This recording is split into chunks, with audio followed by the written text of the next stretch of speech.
मेरा है मन सुंदर।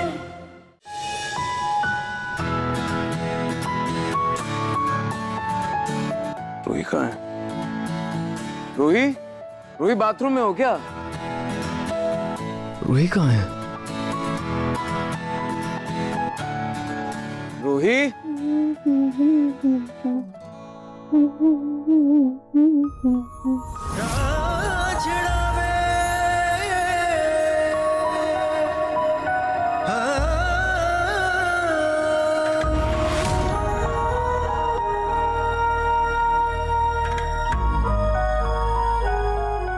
नहार जी कहते हैं कि प्रेगनेंसी में माँ के चेहरे पर ग्लो आ जाता है, पर आपको बेबी के आने की इतनी खुशी है कि देखिए आपका चेहरा ग्लो से लाल हो गया है। अच्छा जी, ऐसी बात है तो मम्मा का ग्लो भी डबल लाल कर देते हैं।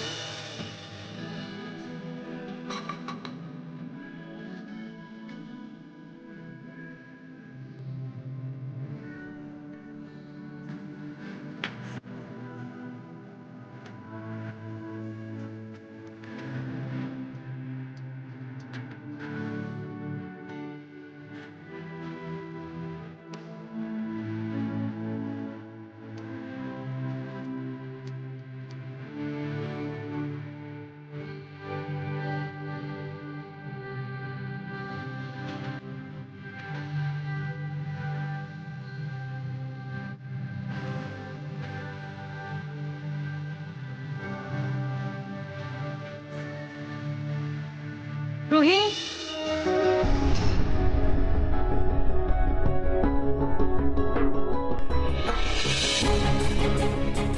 रूही वो एक काम करो, जल्दी से तैयार होकर नीचे आ जाओ, पंडित जी आते ही होंगे। पंडित जी? हाँ, वो कल के हादसे के बाद माँ जी के मन में डर बैठ गया है, इसलिए उन्होंने बच्चे के लिए पूजा रखवाई है। तो तुम एक काम करो, जल्दी से तैयार होकर नीचे आ जाओ। जी। और बेटा तुम भी। जी। ओम श्री गणेशाय नमः। वक्रतुंड महाकाय सूर्यकोटि समप्रभ निर्विघ्नं कुरु देव सर्वकार्येषु सर्वदा। पंडित जी, जब से हमारी बहू ने हमें माँ बनने की खुशखबरी दी है ना, तब से इस घर में कोई ना कोई अपशगुन हो रहा है। मैं आपसे बस इतनी विनती करती हूँ कि कोई ऐसी पूजा कीजिए कि जच्चा और बच्चा दोनों सलामत रहे। जी बेटा, इसे अपना गर्भ समझकर पेट से लगा कर रखो और पूजा समाप्त होने के बाद जो ये नवग्रह का कलश है इस पे इसे स्थापित कर देना। ओम श्री गणेशाय नमः।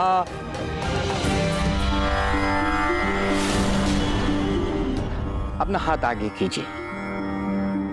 ओम मंगलम भगवान विष्णु।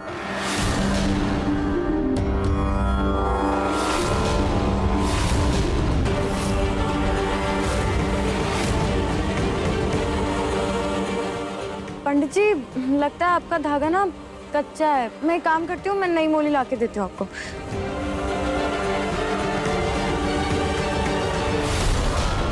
हाँ पंडित जी।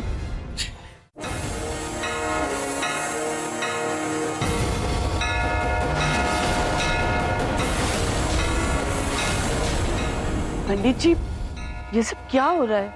मुझे क्यों लग रहा है कि कोई अनहोनी इस घर की ओर चली आ रही है। पंडित जी, इसीलिए तो आपको बुलाया है, इसलिए पूजा रखवाई है। आप मंत्र पढ़िए और अनहोनी को शांत कीजिए। जी पंडित जी, अब पूजा शुरू कीजिए। इस कलश पे अपना हाथ रख दीजिए।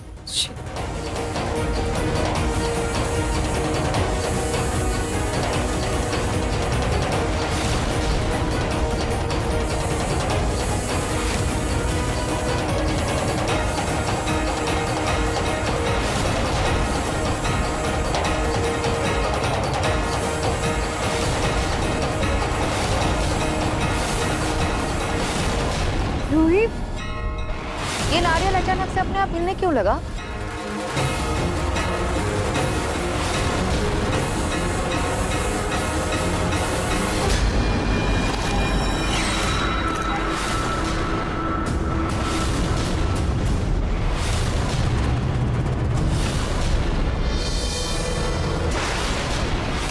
मैंने तुमको देखा है, नाटक में पंडित का किरदार बढ़िया करते हो। धन्यवाद। पर अब तुम्हें मेरे लिए पंडित का रोल करना होगा। पैसे इतने मिलेंगे जितना तुमने सोचा भी नहीं होगा। पर करना क्या है? इस धागे को मैंने एक ऐसे केमिकल में भिगाया है कि इसे जरा सा भी खींचोगे ना तो ये टूट जाएगा। ऐसा ही एक धागा मैं घर के मंदिर में भी रख दूँ। ये नारियल नकली है, इसके अंदर मैंने चुंबक डाला है। ये नारियल नवग्रह की पूजा में मेरी पोत बहू को देना है।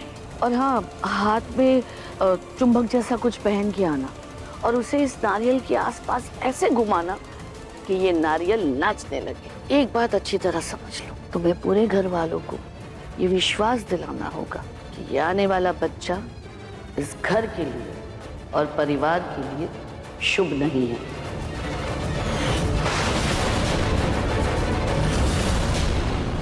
हे भगवान, हे भगवान, ये क्या अपशगुन है? ये नारियल ऐसे कैसे घूम रहा है? मैंने ऐसा अपनी जिंदगी में कभी नहीं देखा है।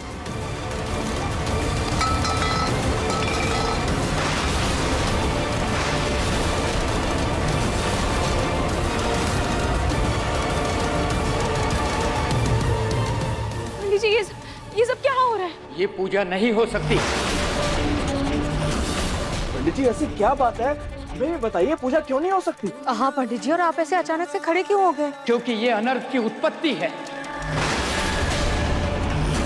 ये होने वाला बच्चा जिस नक्षत्र का है वो इस घर के लिए सर्वनाश लेकर आएगा।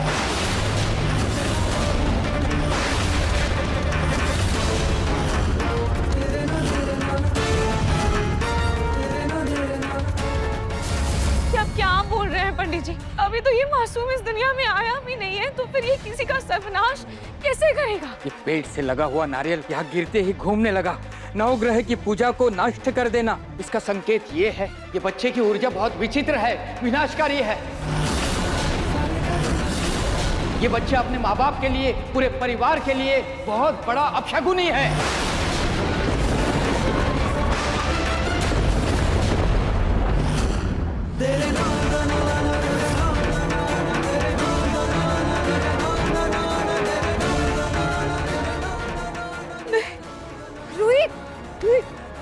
पंडित जी की बातों को ज्यादा सीरियसली मत ले, तो प्लीज संभाल, कुछ नहीं होगा। क्या बकवास कर रहे हैं आप? मेरा बच्चा अपशगुनी है। आपकी हिम्मत कैसे हुई है बोलने की? जो बच्चा अभी तक पैदा नहीं हुआ है उसके बारे में आप ऐसा कैसे बोल सकते हैं? उसके माथे पर इतना बड़ा कलंक लगा दिया आपने। ये कलंक नहीं है, सत्य है। इस बच्चे के जन्म लेते ही इस घर का सर्वनाश हो जाएगा। ये बच्चा खुशियां नहीं लेकर आएगा, ये बर्बादी लेकर आएगा। इस घर का पतन होगा और इस घर का सर्वनाश होना तय है। पंडित जी!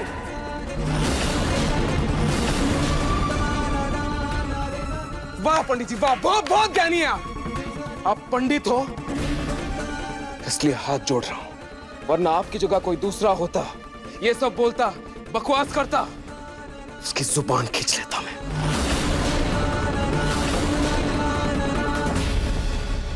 ना, ये तरीका नहीं है बेटा पंडित से बात करने का। तो कैसे बात करूं दादी? ये क्या कर रहे हैं? कैसे अनाप शनाप बोल रहे हैं मेरे बच्चे के बारे में? मेरा बच्चा अपशगुनी है। मुझे तो लगता है इन्हें रत्ती भर ज्ञान नहीं। कोई ज्ञानी एक औरत की कोख में पल रहे बच्चे के बारे में ऐसी बात बोलेगा क्या? बोल ही नहीं सकता। कौन सी ज्ञान की किताब पढ़ रहे हैं आप? जरा मैं भी देखूं। अरे ये जो बकवास कर रहे हैं आप। इसमें तो मेरी नाटक की स्क्रिप्ट है। मन सुंदर रात 8 बजे दंगल टीवी पर।